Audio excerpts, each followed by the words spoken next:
Hello, Target RBX. I am so excited to be with you virtually today. Allow me to introduce myself. I am Jovonta Patton. I am a native of Minneapolis, Minnesota, born and raised on the north side of Minneapolis. I feel like we have changed places. You are at home and I am at the headquarters building. But I come from filling out applications at the Lake Street store to the 32nd floor.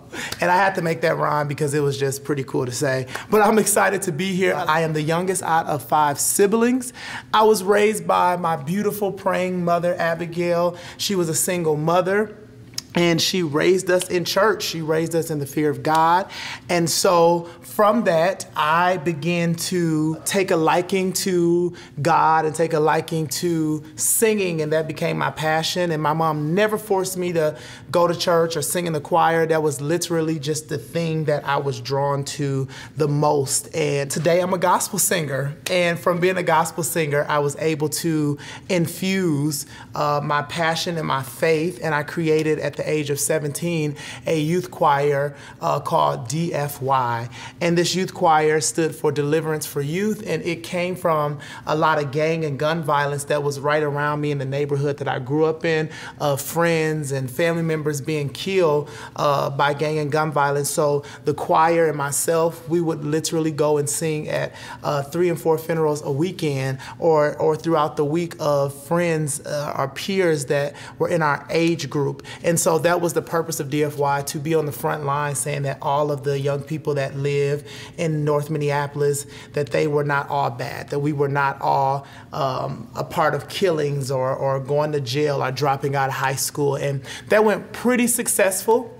That was about 10 years ago. Speed up my life to today. I am 30 this year. I am married to the love of my life, Jovonta Patton, and I have 3 beautiful daughters. My oldest daughter is Ella. She is 5 years old, and she attends Blake. My second daughter is Zoe, and she is going on 4, September 16th. And my third baby, my newest surprise, my present from heaven, her name is Callie, and she was just born on Christmas Day. Yes, I have a Christmas kid. I never thought that would be. I watched the Home Alone movie so many times, and now I have a Christmas kid. So I'm excited for my 3 beautiful daughters.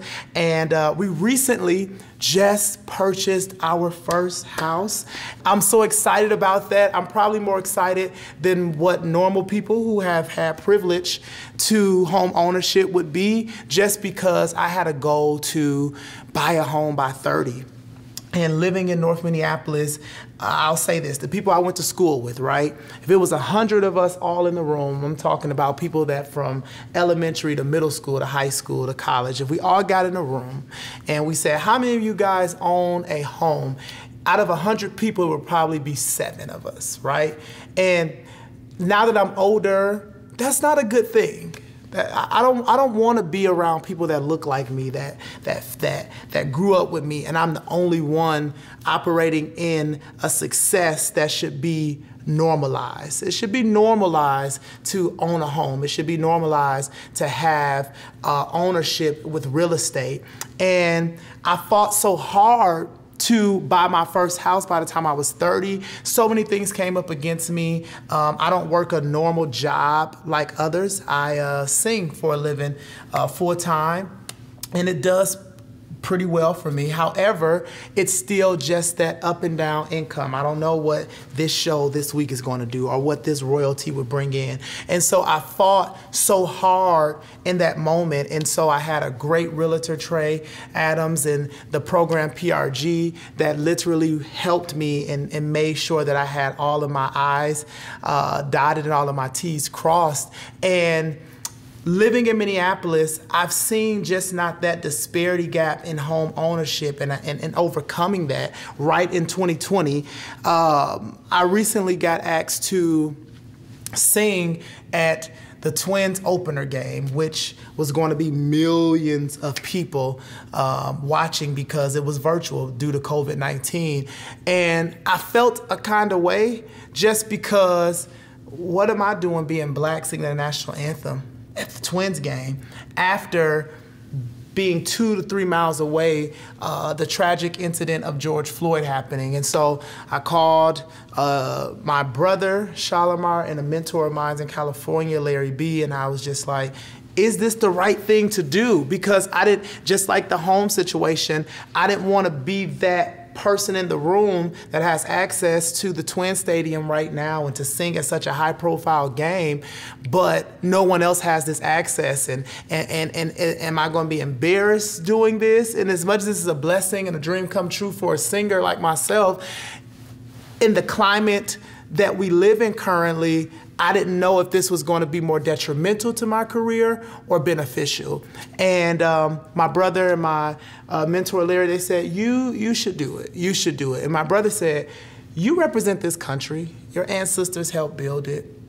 You've been here. This is just not one person's country, and you should do it because we need representation. And so I'm here today just being representation here at Target headquarters of Black men, of residents of North Minneapolis that are born and raised to say, we can speak at Target headquarters. You know, I lived down the street for a long time, right from the headquarters, and I would see Beyonce come here, and I would see Taylor Swift and Justin Timberlake, John Legend. I mean, every big artist you can think of comes right to the floor I'm on to talk about their records. And I said, I want that access. I want that. And how do I get to that?